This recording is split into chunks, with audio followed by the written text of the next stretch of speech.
네, 안녕하세요. 댕겨원입니다. 이번 시간에는 조금 더 근원적인 이야기를 해볼까 하는데요. 이제는 주식이 선택이 아닌 필수인 세상이 되었습니다. 은행 예적금은 1%가 안 되는 시대에 살고 있고요. 부동산 가격도 상승을 많이 하면서 내 집 마련에 대한 희망도 조금 사라진 그러한 환경에 놓여 있습니다. 그래서 안정적으로 장기적으로 자산을 증식할 수 있는 수단은 주식 투자밖에 없구나. 이러한 인식이 이제는 조금 대중화되고 있지 않나 그런 생각이 듭니다. 과거에 뭐 은행 예적금 이자율이 높았을 경우에는 주식 투자라는 것이 필수인 세상은 아니었지만 이제 30대, 40대 여기에 속해 있는 분들은 결국에는 노후 준비를 위해서는 주식 투자가 선택이 아닌 필수인 세상이 되었다. 그렇게 생각을 하고요. 그래서 이 주식 계좌를 조금 장기적인 안목으로 20년 동안 키우겠다고 복리로 키우겠다고 마음을 먹으셨으면 좋겠어요. 그래서 이제 자식도 20년을 키우잖아요. 그런 마인드로 내가 자식 하나를 낳았구나. 주식 계좌를 딱 만드는 순간 자식 하나를 낳았구나. 이 자식을 20년 동안 잘 키워보자. 그러한 좀 목표 의식을 좀 가졌으면 좋겠어요. 그래서 뭐 1년에 뭐 100%, 1000%뭐 이런 식의 약간 허무맹랑한 수익률이 아니라 매년 뭐 워렌 버핏이 쌓아올린 수익률처럼 뭐 20%, 조금 더 욕심을 내보자면 피터 린치가 쌓아올린 수익률처럼 30%, 그래서 한 20%에서 30% 정도 20년 동안 불려보겠다, 이런 생각으로 접근하시면 좋을 것 같아요. 그래서 이제 여기서 이제 적립식 투자도 중요한데 보통 사교육비가 이제 한 달에 한 100만 원 정도, 자녀 한 명당 100만 원 정도 들어간다고 하네요. 뭐 이건 개인마다 편차가 있겠지만, 그래서 내 주식 계좌, 내 자식도 한 달에 100만 원씩 투입을 하자. 100만 원씩 투입을 해서 몸집을 복리로 굴려 나가자. 이런 마인드로 접근하셨으면 좋겠습니다. 그래서 이러한 목표 의식을 가지고 있는 투자자라면 당연히 좋은 종목에 장기 투자를 해야겠죠. 여기서 나쁜 종목에 장기 투자를 하면 굉장히 상황이 심각해집니다. 좋은 종목은 무엇이냐? 이거에 대해서는 과거 동영상에도 충분히 설명을 드렸죠. 좋은 종목이란 결국 돈을 잘 버는 기업이 좋은 종목입니다. 좋은 기업이자 좋은 종목이죠. 돈을 잘 버는 기업이 주가가 싸면 그게 좋은 종목이 됩니다. 그래서 돈을 잘 버는 기업인데 주가가 비싸면 좋은 기업이지만 좋은 종목은 될 수가 없겠죠.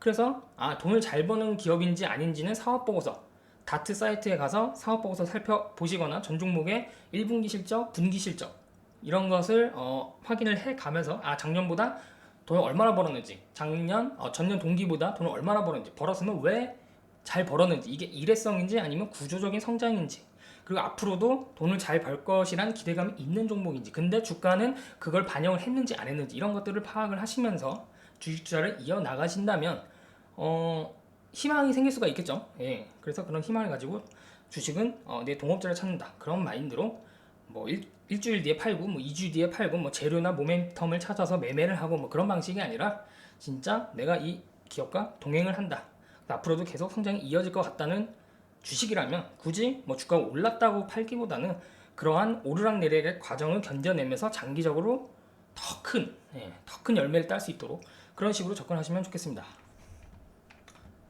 자, 그래서 요거는 치고요.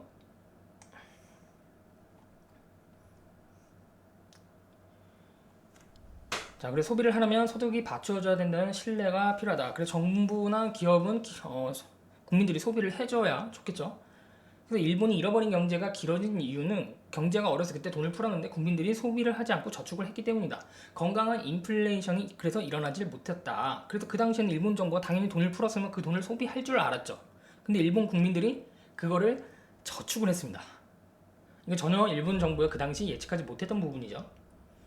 그래서 이번에 코로나19에 따른 재난지원금을 뭐 우리나라뿐만 아니라 다른 나라에서도 많이 했었는데, 그래서 이게 강제적으로 소비를 하게 만들었습니다. 현금이 아닌 지역 화폐로 주는 그런 개념. 그래서 저축 투자가 아니라 유통기한을 딱 설정을 하면서 이 안에 너한테 들어온 돈은 무조건 소비로 연결을 시켜라, 이렇게 하다 보니까 그게 실제로도 소비로 많이 연결이 되었고요. 그래서 보통 이제 경제 위기가 오고 뭐 금융위기든 뭐 코로나 위기든 그러면 이제 경제가 악화됐고 뭐 증시도 폭락하고 그런 상황에서 각국 정부들이 가만히 있지 않겠죠. 무언가 인간의 노력이 들어갑니다. 그래서 돈을 풀고 경기를 회복하기 위한 노력을 한마음 한뜻으로 하게 됩니다. 그게 이제 유동성이라고 하죠. 그래서 이제 유동성 장세가 시작이 되고 그다음에 이제 경기 회복 국면으로 가는 그 국면에서는 물동량이 증가를 하게 됩니다. 물동량이 증가하면 당연히 해운업이 좋겠죠. 해운업이 좋아진다는 그 다음엔 조선업까지도 연결이 될 수 있는 그런 부분을 하나의 시나리오로 가정을 해서 저도 이 투자 전략에 이런 시나리오를 적용을 해서 투자를 했는데요. 근데 한 가지 간과했던 부분이 있었습니다. 그거는 바로 재난지원금의 성공과 효과를 전혀 예측하지 못했던 거죠. 왜냐하면 이거는 과거 경제 위기 때는 없었던 어떻게 보면 변수거든요. 변수를 좀 예측하지 못했습니다.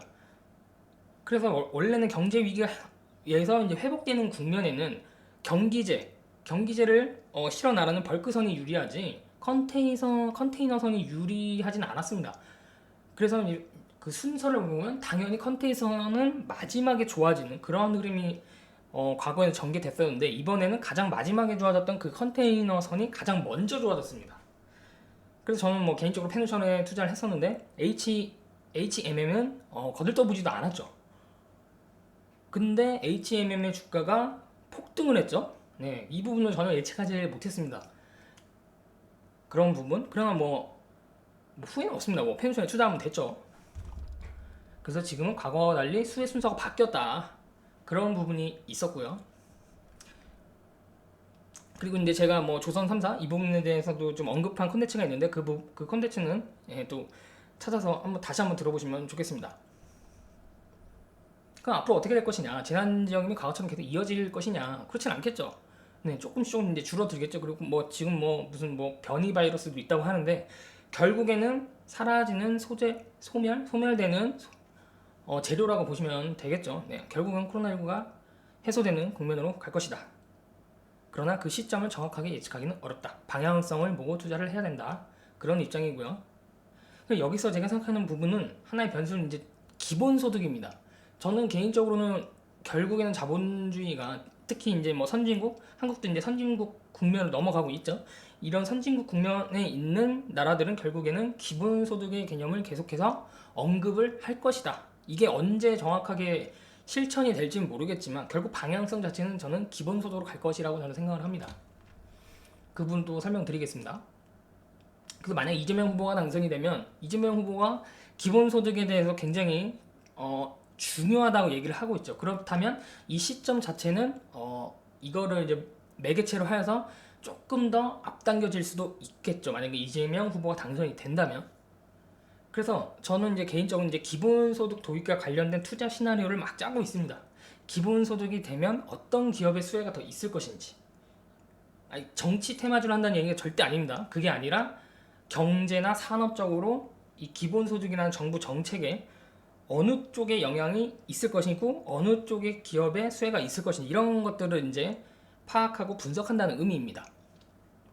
그래서 자본주의 앞으로는 그러니까 이 자본주의에서 기업 입장에서 봤을 때는 이 노동에 대한 것을 얼마나 감축시킬 수 있을 것이냐 이게 어떻게 보면 큰 핵심이거든요. 기술력이 점점 이제 비슷해지고 있는 이 시점에서 그래서 결국에는 이 노동력을 감축시키는 노력은 이제 값싼 노동력이 있는 쪽으로 먼저 가겠죠. 어느 쪽 임금이 더 싸냐? 어차피 단순 반복적인 일을 하는 일인데 이왕이면 임금을 적게 주는 것이 기업 입장에서는 비용을 낮춰서 이익률이 높아지는 그런 효과가 나타날 수 있겠죠. 그래서 미국에 있던 노동력이 중국으로 갔다가 이제는 동남아시아로 이동을 했죠. 이제 동남아시아 임금이 또 높아지면 또 다른 쪽으로 또 이동을 하겠죠. 그렇게 이동을 하면서 더 이상은 어렵다라고 하면 이제 로봇으로 전환이 되는 그런 흐름이 나오겠죠. 근데 이게 언제 나올지는 당연히 알 수가 없죠. 그래서 21세기 자본주의에서 노동이 빠지는 공간은 결국 기본소득이 메꿀 것이다. 20세기 자본은 결국 노동 플러스 자본이었습니다. 여기에 뭐 토지도 있었고요. 근데 핵심은 노동 플러스 자본이었는데 21세기의 자본은 이게 노동이 사라지고 기술 플러스 자본으로 바뀌었습니다. 그래서 이제는 그런 엄청 과거의 그 포드 자동차식의 컨테이너 벨트식 노동력이 없어도 기술력만 있으면 투자를 받아서 막 수조 원대의 유니콘 기업들이 탄생을 합니다. 지금 그것이 지금 자본주의 현재 현실이에요. 노동력이 과거에 비해 크게 중요하지 않다라는 것이죠. 이거 굉장히 중요한 포인트입니다.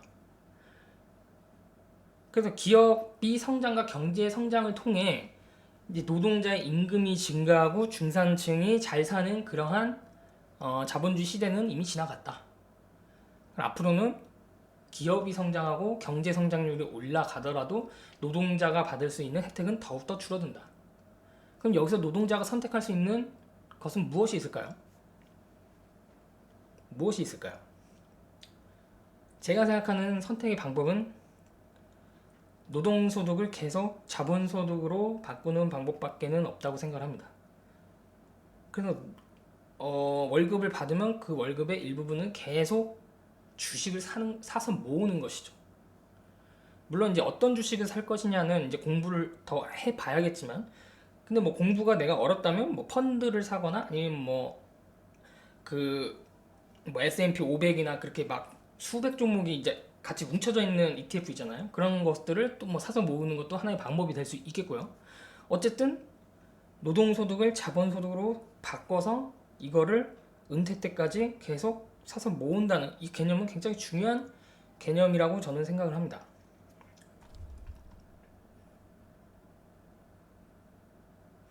그리고 이제 이러한 기본소득으로 가는 그런 흐름 안에 과정 속에 있는 게 이제 최저임금의 상승입니다.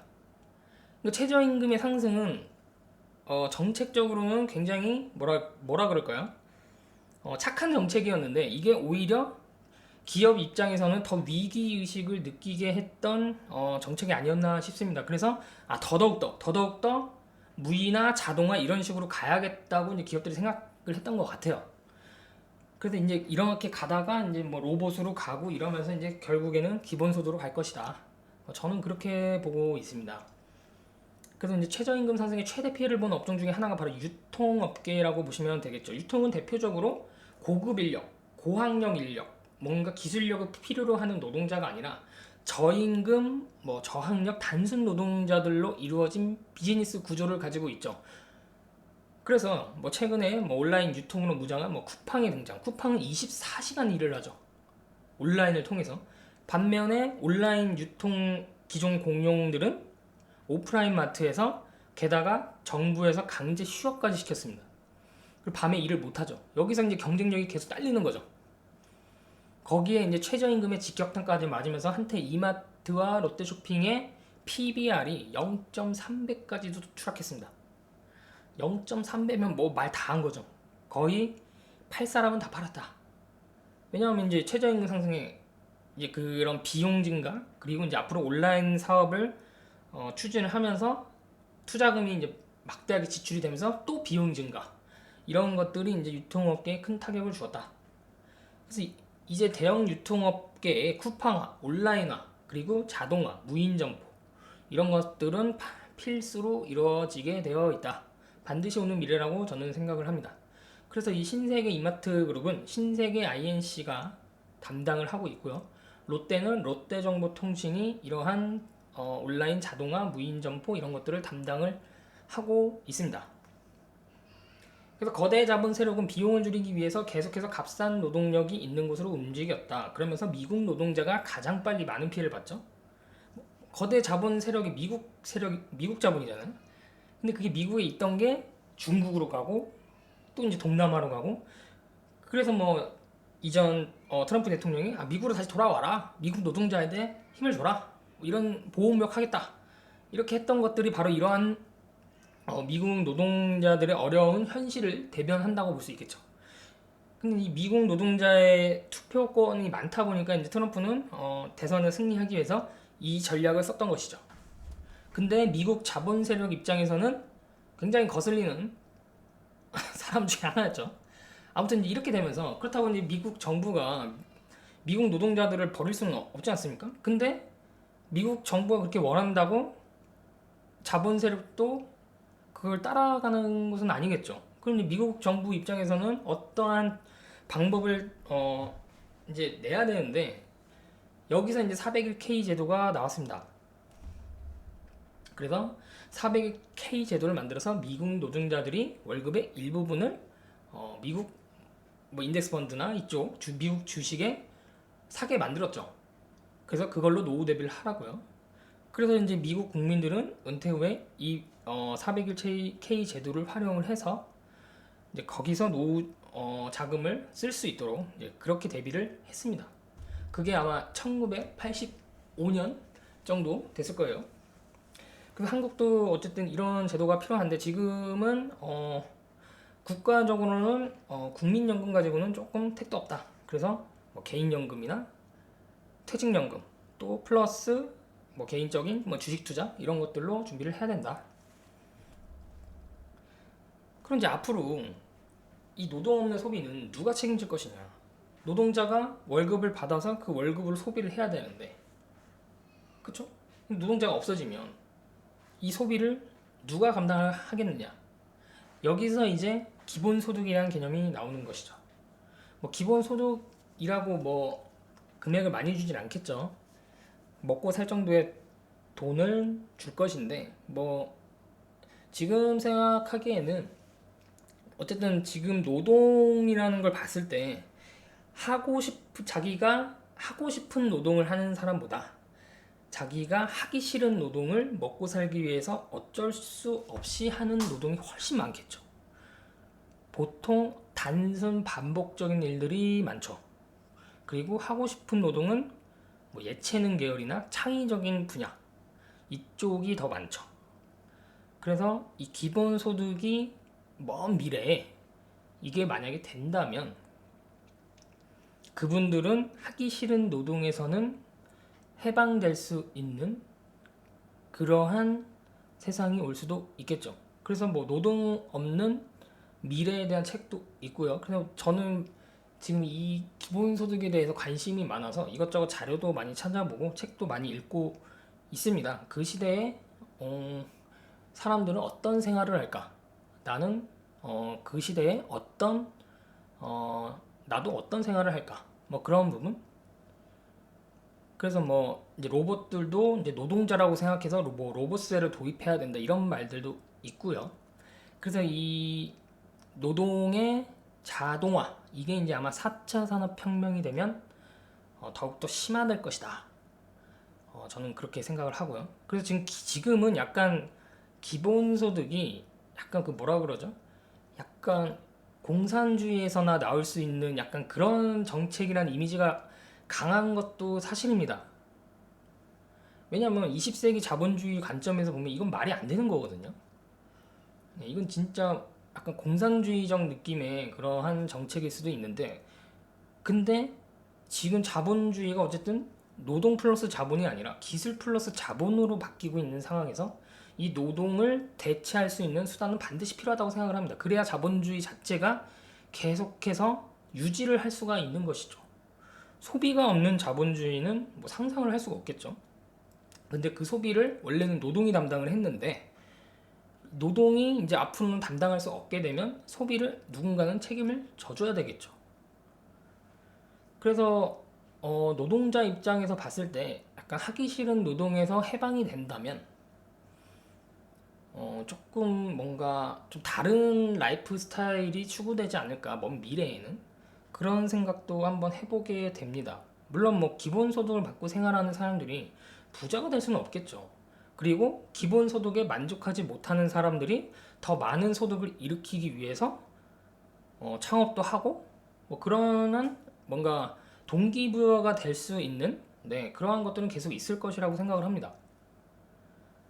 아무튼 그래서 고령화로 뭐 일할 수 있는 건강한 노인이 등장하고 과거처럼 노동자가 많이 없어졌다. 그리고 젊은 인구가 많은 동남아 시장이 성장을 하고 있기 때문에 지금 당장은 사실은 기본소득을 걱정할 필요까지는 없다. 글로벌 노동시장 인도도 인구가 많죠. 베트남 뭐 이쪽 동남아 인구가 굉장히 많고 젊은 인구가 많기 때문에 여기서 노동시장에 대한 인구는 공급을 해줄 것이다 당분간. 그러한 흐름이고요. 그래서 아무튼 선진국 자체는 임금이 높기 때문에 계속 자동화 흐름은 계속 이어질 것이다. 그렇게 보시면 되겠고요. 그래서 이제 20세기에 그 포드 회사가 생산해내는 컨테이너 벨트식 일자리와 21세기 구글, 애플, 아마존 등이 생산하는 일자리의 양은 분명한 차이가 있을 것이다. 구글, 애플, 아마존 등이 앞으로 더 성장을 한다고 해도 성장률 대비 일자리는 그만큼 증가하진 않을 것이다. 그러니까 일자리가 증가하는 성장률보다 이 기업이 더 성장하는 성장률이 훨씬 더 높을 것이다. 그런 의미고요. 그래서 이제 이런 부분은 좀 제가 이제 공부를 많이 해야 되고 또 공부를 하고 싶은 분야이기도 합니다. 그래서 어떤 정치인들이 오더라도 일자리를 과거보다 더 늘리겠다는 것은 정말 거짓말이 되는 것입니다. 일자리 늘릴 수가 없어요. 아무리 생각해도 없습니다. 이거는 힘이 와도 불가능합니다. 일자리는 과거보다 더 줄어들 것입니다. 그래서 이제 기업들이 사훈에 계속 혁신을 외치잖아요. 아이러니하게도 기업이 혁신을 하면 할수록 노동력은 더 절감이 되고 노동자들이 그렇게 기업의 사훈에 따라서 혁신 기업을 만들어내는 것이 오히려 노동자들에게 부메랑이 되어서 돌아온다. 라는 것이 참 아이러니하죠. 아무튼 뭐 이러한 것들로 인해서 과거보다는 더 윤택해지고 질 좋고 값싼 상품들이 전 세계적으로 만들어지고 있다. 이거는 뭐 자본주의가 만들어내는 문명의 진보라고 말할 수 있겠죠. 그래서 뭐 1950년대의 하층 계급보다 지금의 하층 계급의 삶의 인프라는 훨씬 더 높아졌다. 그게 바로 문명의 진보라고 말할 수 있겠죠. 그리고 이건 더 계속 했던 얘기고요. 그래서 한국의 블룸버그 혁신지수가 올해 1위를 탈환을 했습니다. 거의 대부분 계속 1위를 했었어요. 그리고 그 현대중공업이라는 기업이 그 산업용 로봇에 대해서는 엄청난 성장을 하고 있습니다. 굉장히 무서운 성장을 하고 있었는데 그래서 한국 노동자야말로 지금 주식 투자가 반드시 필요한 민족이다. 왜냐하면 혁신 지수가 1등이라는 것은 노동자한테는 굉장히 불리한 나라라는 거죠. 그래서 이런 상황에서는 단순히 뭐 오늘 종목을 뭘 사서 수익을 냈다는 이런 게 중요한 게 아니라 진짜 이거는 나의 생존의 문제다. 지금 노동자로서의 나의 삶의 위치에서 생존의 위기 의식을 많이 느껴야 된다. 뭐 저는 그런 입장이고요. 그래서 주식을 사실 뭐 매매의 관점보다는 진짜 이러한 혁신을 빨아들이는 기업들의 주식을 최대한 싸게 사서 모아 나가야 된다는 그런 관점. 그것이 필요한 시대가 아닐까 싶습니다. 근데 아마 주식 투자를 뭐 트레이딩이든 매매의 관점으로 보시는 분들은 제 말이 좀 미친 소리라고 할 거예요 아마. 무슨 말 같지도 않은 소리를 하냐고 할 수도 있겠죠. 완전 투자 방식이 완전 다르기 때문에. 그래서 아무튼 지금 노동자들은 어쨌든 이 지금의 처한 환경을 지금 굉장히 위기 의식을 느끼고 어떤 방법이라도 강구를 해야 된다. 그런 입장이고요. 그리고 그래서 뭐 이런 이야기를 제가 썼었고 그래서 이제 제가 뭐 이제는 뭐 한국 주식뿐만이 아니라 뭐 미국도 살 수 있고 중국 주식도 살 수 있고 전 세계 모든 주식을 다 살 수 있는 시대잖아요.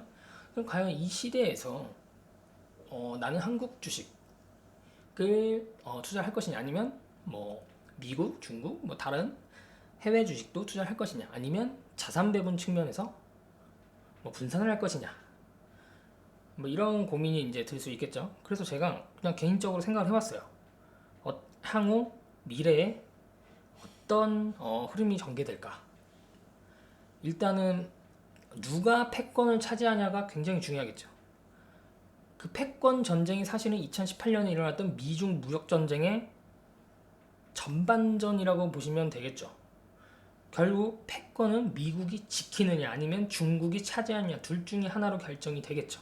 다른 나라는 경쟁력상 패권국이 될 수가 없습니다. 이미 유럽은 미국한테 패권국을 넘겨줬기 때문에 다시 유럽으로 가는 일은 없을 것이다. 결국 새로운 다크호스가 나와야 줘야 되는데 지금으로서는 중국이 가장 유력하다.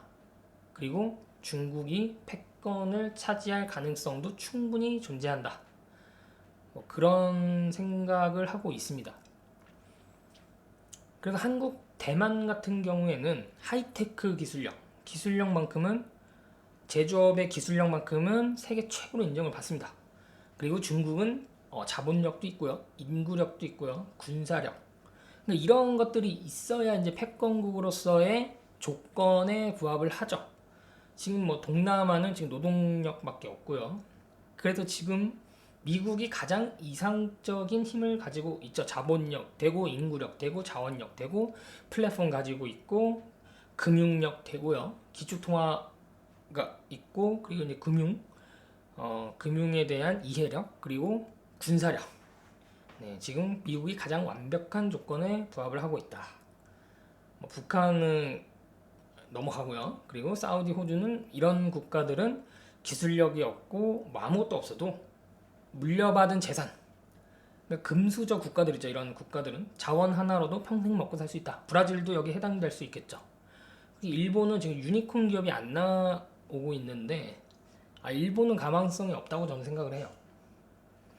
그래서 이제 여기서 생각해 봐야 될 것은 과연 미국이 패권국으로서의 그 유지를 계속 할 수 있을 것이냐, 아니면 중국이 패권국을 쟁취를 할 것이냐.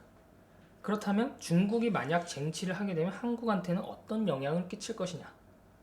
이러한 부분들을 이제 계속 생각을 하고 있습니다. 그리고 이 글로벌 경기는 결국 사이클을 타잖아요. 경기가 좋았다가 나빴다가 좋았다가 나빴다가 계속 좋은 경우도 없고요, 계속 나쁜 경우도 없죠. 그럼 과거 10년 동안에는 경기가 안 좋았단 말이에요. 근데 그 경기가 안 좋은 10년 동안 미국만 좋았습니다. 진짜 미국만 좋았습니다. 다른 나라들은 다 안 좋았어요. 그럼 이제 앞으로 10년이란 말이죠. 제가 분석한 바로는 앞으로 10년은 경기 회복 국면, 경기 상승 사이클의 국면에 와 있다. 물론 뭐 상승 사이클이라고 맨날 증시가 오르고 그러진 않겠죠. 중간중간에 엄청난 가슴을 아프게 하는 그러한 조정들이 나오겠죠. 근데 아무튼 그냥 장기적인 추세적인 흐름을 봤을 때는 앞으로 10년 동안은 경기가 좋아지는 사이클 국면에 있을 것이다. 이 전제 조건으로 보면, 그러면 과연 경기가 좋아지는 국면에서도 과거 10년 동안 나홀로 호황을 기록했던 미국이 가장 좋을 것이냐, 아니면 경기 바닥에서 턴어라운드 되는 국가들이 더 좋을 것이냐, 이거에 대한 이제 질문도 해볼만 하겠죠. 그래서 여기에 대한 질문을 제가 스스로에게 던지고 내린 결론은 결국 과거 10년 동안 안 좋았던 국가들이 앞으로 10년 좋을 것이다. 저는 이런 결론을 내렸습니다. 과거 10년 동안 안 좋았던 국가들은 글로벌 경기에 영향을 받는 경기 민감형 국가들이겠죠. 거기에 한국도 포함되어 있습니다. 그래서 앞으로 10년, 그렇다고 뭐 미국 증시가 뭐 무너진다든지 그러한 말은 절대로 아닙니다. 그리고 미국이 패권국의 지위를 중국한테 넘겨준다고 하더라도 미국은 여전히 선진국의 지위로 막대한 영향력을 행사할 것입니다. 그거에 대해서는 제 생각은 변함이 없습니다. 아무튼 앞으로는 한국이 10년 동안은 좋지 않겠느냐, 그런 생각을 가지고 있어요. 그래서 저는 한국 주식에 몰빵이 되어 있어요. 자산 배분 이런 거 없습니다. 이거는 제 개인적인 판단에 따른 제 개인적인 투자 전략입니다. 이것이 뭐 이것만이 답이라고 저는 얘기하지 않습니다. 여러분들이 잘 생각을 해보시고 자기 생각과 기준 판단에 따라서 뭐 자산 배분할 것인지 뭐 이런 것들을 결정을 하면 되겠죠. 그래서 이 4차 산업혁명을 생각을 해봤을 때 3차 산업혁명은 뭐였죠? 통신, 컴퓨터, 인터넷, 그리고 마지막에 스마트폰까지. 이러한 것들의 혁명이었죠. 이거를 한마디로 사무실의 혁명이다. 통신, 컴퓨터, 사무실에 컴퓨터가 없었는데 컴퓨터가 생겼죠. 그리고 직장인들이 이동하면서도 스마트폰으로도 업무를 보죠. 이러한 것들이 이제 사무실 혁명이다. 흔히 블루칼라 혁명이다. 블루칼라 혁명이 바로 3차 산업혁명의 중심이었다면, 그렇다면 4차 산업혁명의 중심은 무엇이냐?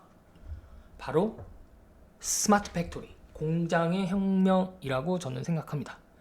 3차 산업혁명이 이루어지는 그 기간 동안에도 공장은 여전히 2차 산업에 머물러 있었습니다. 공장은 변한 게 하나도 없어요. 근데 바로 이 공장이 드디어 4차 산업혁명이라는 이름으로 바뀔 채비를 하고 있습니다. 그래서 이거를 제조업의 IT화가 이루어지고 있다라고 보시면 되겠죠. 그래서 현대차에서도 이런 얘기를 했었죠. 우리는 더 이상 자동차 회사가 아니다. 우리는 이제 IT 회사다. LG전자도 제조업이 아니라 IT 회사다. 이제 냉장고에 뭐 스마트한 뭔가가 들어가는 거죠. 냉장고에 통신도 들어가고요, 컴퓨터도 들어가고요, 반도체도 들어가고요, 인공지능이 들어가죠. 이런 게 이제 4차 산업혁명이라는 거죠. 자, 그렇다면 이제 4차 산업혁명의 공장의 혁명이다. 그러면 이 공장이 이제 IT화가 되죠. 거기서 수혜를 받을 수 있는 기업들도 나타나겠죠. 그래서 3차 산업혁명이 이루어지는 과정에서 삼성전자는 이제 스마트폰의 혁명에 수혜를 받았었죠.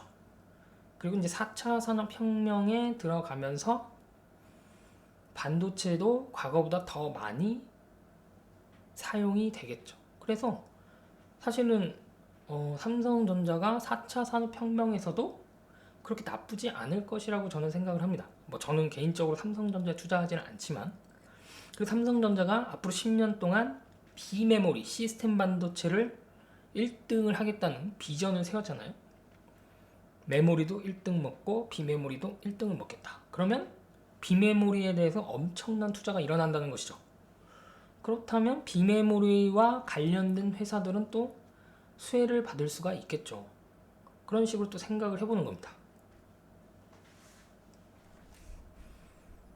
그리고 이제 4차 산업혁명 핵심은 제조업의 IT화가 있죠. 자동차도 제조업이죠. 그 제조업의 핵심은 자동차에 있다고 저는 생각을 합니다. 그 자동차가 전기차로 갔다가 자율주행차로 가겠죠.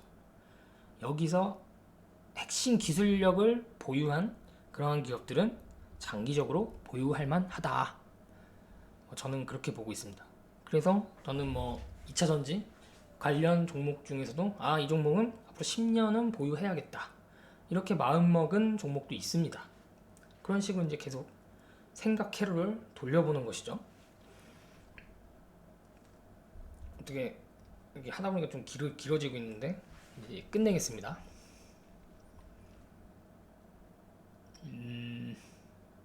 그리고 다 얘기했네요. 10년 꼬라박았다 한국 증시는 앞으로 10년 좋을 수 있을까? 네, 좋을 수 있을 것이라고 생각을 합니다. 다 설명했네요. 예. 그래서 이제 요약을 해보자면, 지금 주식 투자는 선택이 아닌 필수인 시대를 살고 있다. 그래서 근로소득을 뭐 월급의 10%, 20%, 30% 계속 주식으로 전환하는 그러한 과정이 필요하고, 이 과정 속에 우리는 지금 4차 산업혁명의 지금 파도에 지금 몸이 맡기고 있다. 그래서 자동차의 변화, 그리고 그러니까 이동수단의 변화를 잘 살펴보시면 좋을 것 같아요. 자동차의 IT화, 그리고 조선, 배의 IT화, 이러한 것들이 굉장히 혁신적으로 드디어 4차 산업혁명이 이루어질 것이다.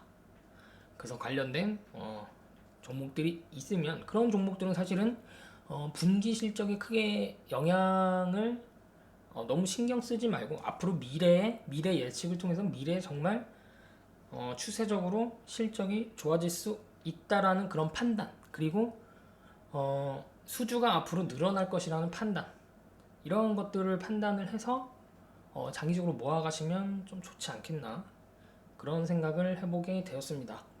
네, 감사합니다.